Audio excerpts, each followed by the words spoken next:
এই দিনের খাতিরে তুমি আমাদেরকে এই খবিসদের হাত থেকে রক্ষা করো। আল্লাহর কাছে দরখাস্ত দিতে দেরি রে, সঙ্গে সঙ্গে ওই খবিসদের চক্ষু অন্ধ হয়ে গেল। তাদের চোখের সামনে দিয়ে সেই নিরাপদ গন্তব্যে চলে গেল। যাওয়ার পরে আল্লাহর কাছে শুকরিয়া স্বরূপ তিনি আল্লাহর সন্তুষ্টির জন্য রোজা রাখলো। রোজা রাখার পরে এবার তিনি কি করলেন, দিন শেষ হয়ে গেল, ইফতারির সময় হয়ে গেল, কিন্তু ওই মানুষটার ইফতারির কোনো ব্যবস্থা ছিল না, ইফতার দেওয়ার মতো কেউ ছিল না। ইফতারের সময় ওনার মধ্যে তন্দ্রা এসেছিল, কি তা প্রমাণ করেছে তন্দ্রা অবস্থায় তিনি তন্দ্রাচ্ছন্ন অবস্থায় পড়ে রইলেন। তিনি চক্ষু বন্ধ করে দেখতে পাইলেন আল্লাহর নুরানি ফেরেশতারা ওনার জন্য জান্নাতে খাবার নিয়ে আসছেন, কিন্তু তিনি কিন্তু আমাদের মতো স্বাভাবিক না, তন্দ্রাচ্ছন্ন হয়ে শুয়ে গেলেন। তিনি শুয়ে গেলেন। তন্দ্রা মানে কি জানেন? ঘুমের পূর্বাভাস, ঘুম ঘুম ভাব, ঠিক কিনা? মানে স্বাভাবিক অবস্থার একটু অবনতি হয়। এবার তিনি দেখতে পাইলেন স্বপ্নযোগে তন্দ্রাচ্ছন্ন অবস্থায় নুরানি ফেরেশতারা জান্নাত থেকে খাবার নিয়ে আসলো, ইফতার নিয়ে আসলো। তিনি ইফতার করতেছে, করতে করতে করতে করতে তিনি দেখতে পাইলেন তিনি একবারে পরিতৃপ্ত হয়ে গেল। পরিতৃপ্ত হয়ে যাওয়ার পরে এবার ওনার তন্দ্রা ভেঙে গেল, ঘুম ঘুম ভাবটা চলে গেল। তিনি সত্যি সত্যি তন্দ্রা থেকে জাগ্রত হয়ে দেখলেন তিনি পরিপূর্ণ পরিতৃপ্ত হয়ে আছে। তিনি আশ্চর্য হয়ে গেলেন, মালিক তোমার নিয়ামত তো মধুময়, তোমার প্রেম কখনো বিপন্ন হতে পারে না, তোমার প্রেম কখনো বৃথা যেতে পারে না। তিনি তন্দ্রাচ্ছন্ন থেকে জাগ্রত হয়ে দেখলেন তিনি সত্যি সত্যি ক্ষুধার্ত নয়, জান্নাতি নিয়ামত খেয়ে তিনি পরিপূর্ণ হয়ে গেছে। কি আল্লামা নাসাফি রহমতুল্লাহি আলাইহি তিনি বলেছেন ওই লোকটা সেই দিনের পরে আরো 20 বছর পৃথিবীতে জিন্দা ছিল, কিন্তু তিনি 20 বছরে আর এক বাড়ির জন্য ওনার কোনো খাবারের প্রয়োজন হয়নি। মৃত্যু পর্যন্ত ইফতার তন্দ্রাচ্ছন্ন অবস্থায় মুহররমের 10 তারিখে ইফতার করার পরে 20 বছর এবং তার বাহিনী তারা পরিপূর্ণ অপরাধের দিকে ছিল।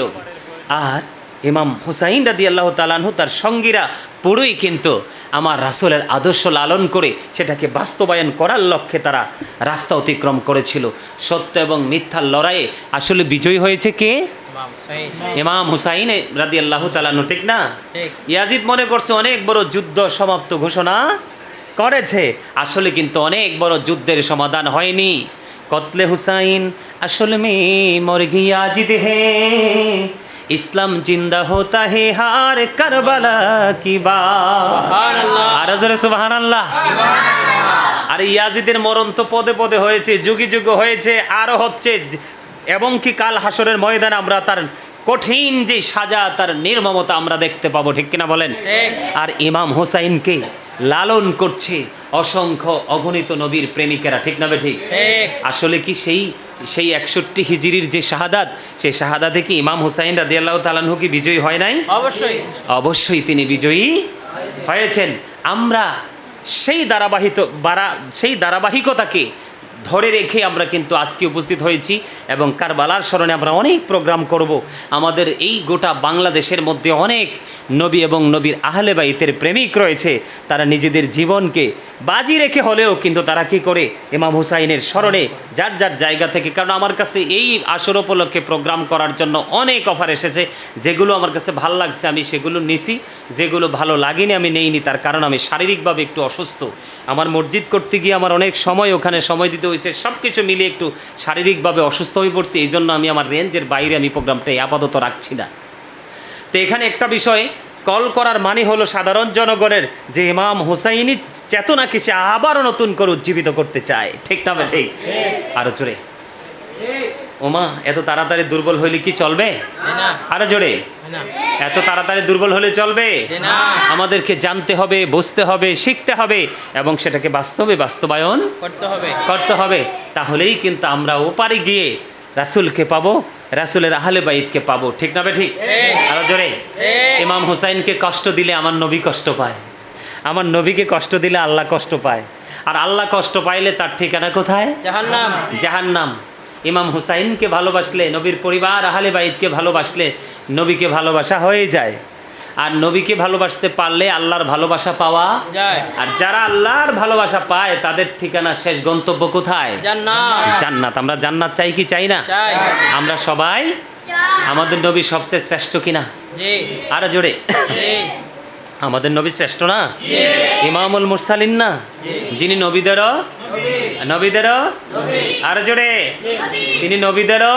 নবী সম্মানিত উপস্থিতি, আমরা যদি ভালোবাসতে হয় সবাইকেই পরিপূর্ণভাবে বাস্তব বাসতে হবে। আমরা কিন্তু একদিক ধরতে পারবো না, আরেক দিক ছাড়তে পারবো না। ধরলে আমরা পুরোপুরি ধরবো, ছাড়লে আমরা পুরোপুরি ছাড়বো। ধরবো ইয়া হুসাইনি আদর্শকে, আর ছাড়বো আমরা ইয়াজিদি আদর্শকে। ঠিক না বে ঠিক?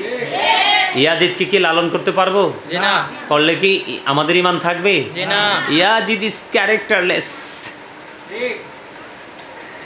ইয়াজিদ চরিত্রহীন, তাকে কখনোই কোনো, আরে যারা মুনাফিক তাদের ঘরেও কিন্তু ইয়াজিদ রাখে না সন্তানের নাম। না যদি ইয়াজিদের পক্ষে কথা বলে, কিন্তু মুনাফিকের ঘরেও ইয়াজিদের নাম রাখে না, তার নাম চিরতরে মুছে গেছে।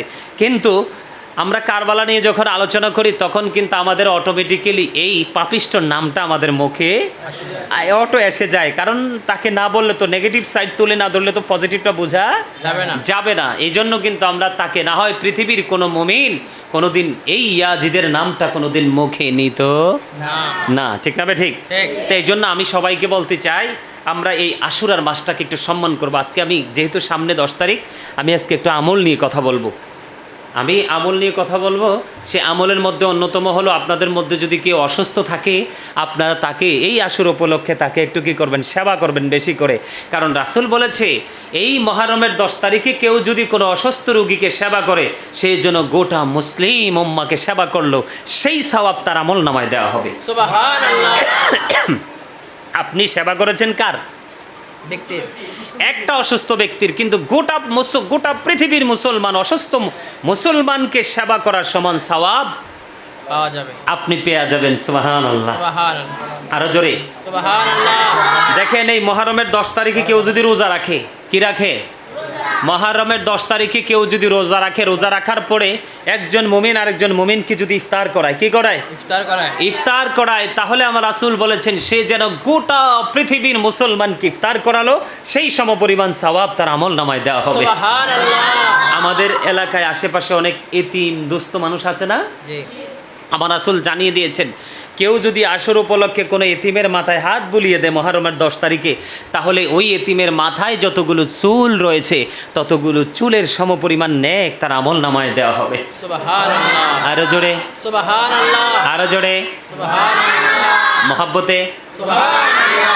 আমি আপনাদেরকে একটা নামাজের কথা বলবো, আপনারা পারলে যারা তাহাজ্জুদ পড়েন তারা পারবেন, আপনারা মা বোনদেরকে বাড়ি গিয়ে বলবেন আশুরার 10 তারিখ, তার মানে মঙ্গলবার রাত্রে।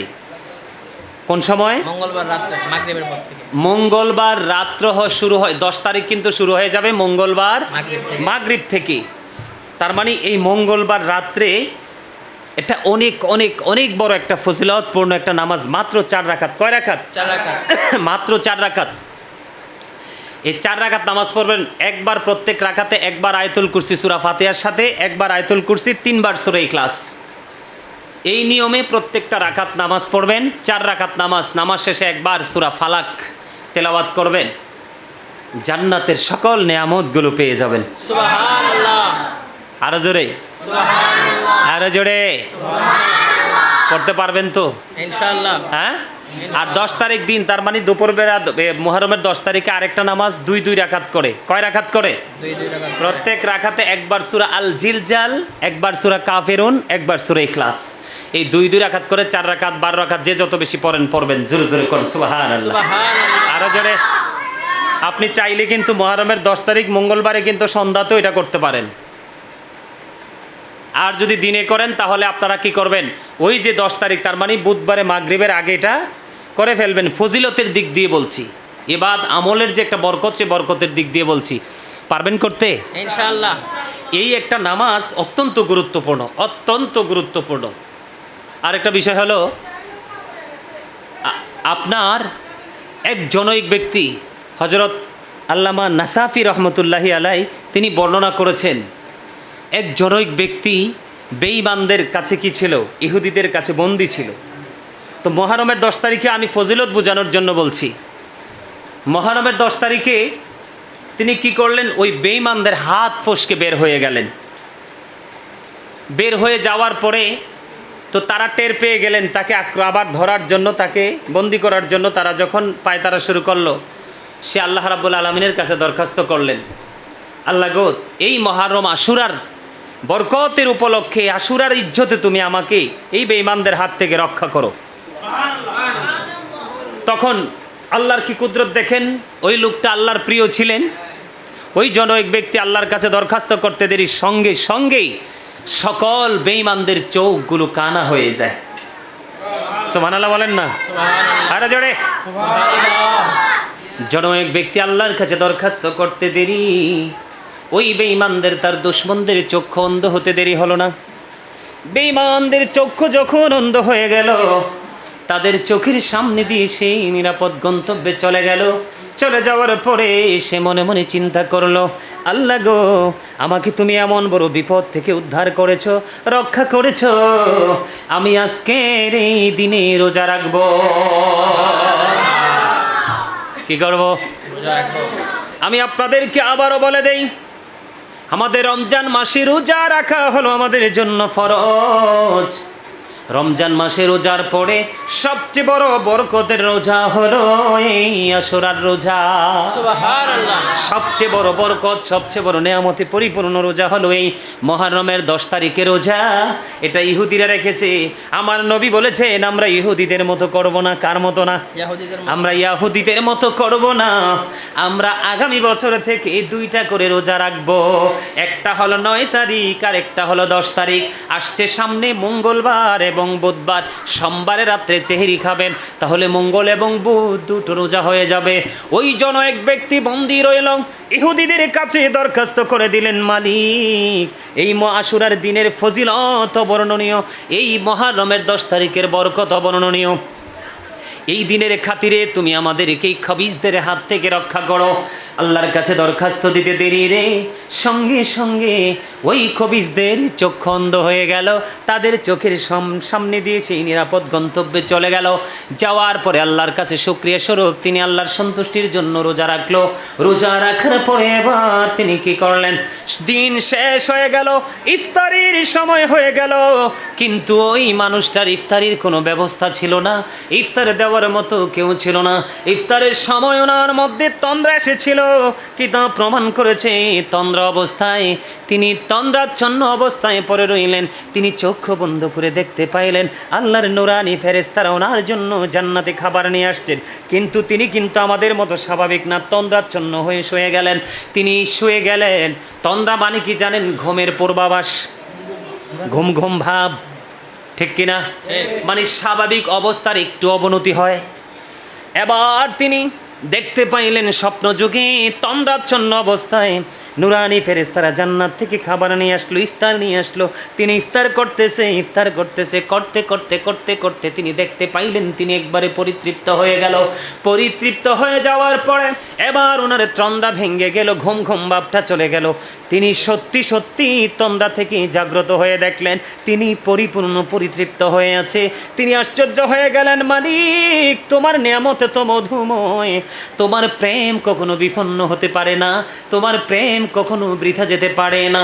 তিনি তন্দ্রাচ্ছন্ন থেকে জাগ্রত হয়ে দেখলেন তিনি সত্যি সত্যি ক্ষুধার্ত নয়, জান্নাতি নিয়ামত খেয়ে তিনি পরিপূর্ণ হয়ে গেছে। কি আল্লামা নাফাস নাসাফি রহমতুল্লাহি আলাই তিনি বলেছেন, ওই লোকটা সেই দিনের পরে আরো 20 বছর পৃথিবীতে জিন্দা ছিল, কিন্তু তিনি 20 বছরে আর একবারের জন্য ওনার কোনো খাবারের প্রয়োজন হয়নি। মৃত্যু পর্যন্ত ইফতার তন্দ্রাচ্ছন্ন অবস্থায় মুহররমের 10 তারিখে ইফতার করার পরে 20 বছর তিনি পৃথিবীতে জিন্দা ছিলেন, কিন্তু পৃথিবীতে একদিনও ওনার কোনো আর খাবারের প্রয়োজন হয়নি। তাহলে এই সুযোগ কি আমরা হাতছাড়া করব? এই মুহররমের 10 তারিখে আমরা কোরআন তেলাওয়াত করব, মুহররমের 10 তারিখে আমরা রোজা রাখবো, বেশি বেশি করে নামাজ পড়বো, দান সাদকা করবো। আরেকটা আলোচনা করব জি ইনশাআল্লাহ, আরেকটা আলোচনা করব। বিরক্ত হবেন না? এটা আমি যেহেতু সামনে মুহররমের 10 তারিখ, আমার কাছে অলরেডি আমার অনেক ভালোবাসার মানুষরা আমার কাছে অনেকেই দোয়া চেয়েছে। কি চেয়েছে? দোয়া। এবং মুহররমের 10 তারিখে আমি প্রোগ্রাম করি, বিশেষ করে প্রোগ্রামে আমার সাথে অনেকেই আপনার মানে কি জানি বলে আমার সাথে যুক্ত হওয়ার জন্য ইচ্ছা পোষণ করেছেন। আমার কথা হলো যে টাকা দিয়ে যুক্ত থাকতে হবে বিষয়টা এমনটি নয়, প্রেম দিয়েও কি করা যায়, যুক্ত থাকা যায়। যুক্ত থাকা যায়। আমি দিতে পারবো না, সমস্যা নাই। আমাদের হুজুর কি করতেছে, আসর উপলক্ষে একটা প্রোগ্রাম করতেছে, আমরা সবাই সম্মিলিতভাবে অ্যাটেন্ড করব। এটাও কিন্তু একটা অনেক বড় একটা নেয়ামতের বিষয়, এটাও কিন্তু ইমানি চেতনার একটা বিষয়, ঠিক না বে ঠিক? ঠিক। ইরাকের রায় শহরের বাদশা মহরমের 10 তারিখে আমাদের কাছে অনেক সাহায্যকারী আসলে আমরা ফিরাই দেই না, আমাদের মাঝে আমরা বিরক্ত বোধ করি, আছে না নাই? আছে। ইরাকের রায় শহরের বাদশার কাছে এক ভিক্ষুক এসে হাত পাতলো মহরমের 10 তারিখে। উনি তাকে অত্যন্ত নিষ্ঠুরভাবে তাড়াইয়া দিল। তাড়াইয়া দেওয়ার পরে সাহায্য যিনি প্রার্থনা করতেছেন, সাহায্য যিনি চেয়েছেন, ওনার মনের মধ্যে একটু কষ্ট লাগলো, ওনার মনের মধ্যে কষ্ট লাগলো। এই দৃশ্যটা দেখতে পেয়েছে একজন খ্রিস্টান। কে দেখেছে? খ্রিস্টান। একজন খ্রিস্টান এই দৃশ্যটা দেখলো। খ্রিস্টান দেখে দেখে তাকে ইশারা করলো, সে তার কাছে গেল, ইচ্ছে মতো তাকে দান করে দিল। দিন শেষ হয়ে গেল, রাত্র যখন ফুরিয়ে গেল, এবার ওই ইরাকের রায় শহরের বাদশা তিনি গভীর রজনীতে স্বপ্ন দেখলেন। এত সুন্দর আশ্চর্যজনক বালাখানা দেখা যায়, তার মানে তিনি জান্নাতের গেইটে। সুবহানাল্লাহ। তিনি স্বপ্নে দেখে তিনি অত্যন্ত সুন্দর যেটা দেখেছে এটা হলো জান্নাত। তিনি দেখতে পাইলেন ওই যে জান্নাত, কিন্তু প্রবেশ করতে চায়, প্রবেশ করার কোনো সুযোগ নাই। এবার ওনাকে জানিয়ে দেওয়া হলো, এই যে তুমি যেটার সামনে দাঁড়িয়ে আছো এটা হলো জান্নাত, এটা তোমার জন্যই বরাদ্দ ছিল। আহারে বাদশা, তোমার মধ্যে কত অহংকার ছিল, তোমার মধ্যে কত আত্মগরিমা ছিল, এই জান্নাতটা তোমার জন্য বরাদ্দ ছিল, কিন্তু তুমি ওই ভিক্ষুককে নির্মমভাবে তাড়িয়ে দিয়েছো। আমার আল্লাহ রাগ হয়ে গেল। ঠিক এই মুহূর্তেই একজন খ্রিস্টান তাকে দান করলো, এই জান্নাত ওই খ্রিস্টানের জন্য বরাদ্দ হয়ে গেল। এবার কি করলেন ওই ইরাকের রায় শহরের বাদশা, সেই ঘটনা দেখে তিনি আশ্চর্য হয়ে গেলেন। তিনি কি করবে চিন্তা করে খুঁজে পায় না। এবার এমন করতে করতে করতে করতে সকাল যখন হলো, 1 লক্ষ দেরহাম নিয়ে, কয় লক্ষ? 1 লক্ষ। আরো জোরে।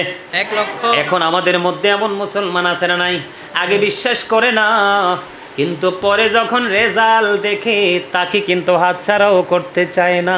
ঠিক। আমরা বাঙালি কিন্তু এরকম, বিশেষ করে এই যুগের মানুষ। আগের তারার খবর তো কইতে পারতাম না, কারণ আগে তো আমি আইছি না, ঠিক না ব্যাটি? ঠিক। এবার কি করলেন, 1 লক্ষ দেরহাম নিয়ে ওই খ্রিস্টানের বাড়ি চলে গেলেন। তোমাকে আমি 1 লক্ষ দেরহাম দিব, গতকালকে দানের বিনিময়ে তোমাকে আল্লাহ যেই বাজেট দিয়েছে সেই বাজেটটা তুমি আমার নামে কি করে দিবা, লিখে দিবা। লিখে দিবা, আমাকে দিয়ে দিবা। এবার ওই খ্রিস্টান ডেকে ডেকে বলতেছে, হায় রে বাদশাহ, তুমি কি মনে করেছো তুমি চালাক? এই স্বপ্ন তো আমিও দেখেছি। তুমি 1 লক্ষ দেরহাম নয়, গোটা পৃথিবী যদি তুমি আমার হাতে তুলে দাও, আমি ওই জান্নাতের একটা চৌকাঠও তোমার কাছে বিক্রি করব না। তুমি সাক্ষী থাকো, আমি তোমার সামনে মধুর কালেমা পড়ে মুসলমান হয়ে গেলাম। মুহররমের 10 তারিখ এত বড় নেয়ামত। আমি অনেক তথ্য আল্লাহ রাব্বুল আলামিন আমাকে জোগাড় করার তৌফিক দিয়েছে, কিন্তু এটা তো স্টেজ প্রোগ্রাম না, এটা আমাদের মাদ্রাসার একটা প্রোগ্রাম, ছোটোখাটো একটা প্রোগ্রাম। যদিও উপস্থিতি ছোট, কিন্তু আমি এটাকে কখনোই ছোট করে দেখি। এটা আমি মনে করি এটা আমার একটা পুঁজি হয়ে গেল। কি হয়ে গেল? আপনাদেরও একটা কি হয়ে গেল? পুঁজি হয়ে গেল। পুঁজি ছাড়া কিন্তু রুজি করা যায় না। যায় না, যায়। আপনি পুঁজি ছাড়া কিন্তু ওপারে কিন্তু কোনো কিছু চাইতে পারবেন না। ঠিক। কি কোনো কিছু চাইতে হলে কি আগে বিনিয়োগ করতে হয় না? অবশ্যই। এটা কিন্তু আমরা বিনিয়োগ করলাম আজকে। কি করলাম? বিনিয়োগ। কি করলাম? বিনিয়োগ। এই মুহররম মাসের 10 তারিখের দানের ফজিলত দেখে, কি দেখে? দানের ফজিলত দেখে খ্রিস্টান পর্যন্ত কি হয়ে গেল? মুসলমান হয়ে গেল। সম্মানিত উপস্থিতি, এখানে সবচেয়ে বড় সেন্সিটিভ একটা বিষয় হলো, এটা কিন্তু আমাদের আরবি বছর শুরু। মুহররম দিয়ে কি শুরু? বাংলা শুরু বৈশাখ দিয়ে। আপনারা দেখেন আমাদের দেশের মুসলমান কতটা নির্লজ্জ, কতটা বেহায়া।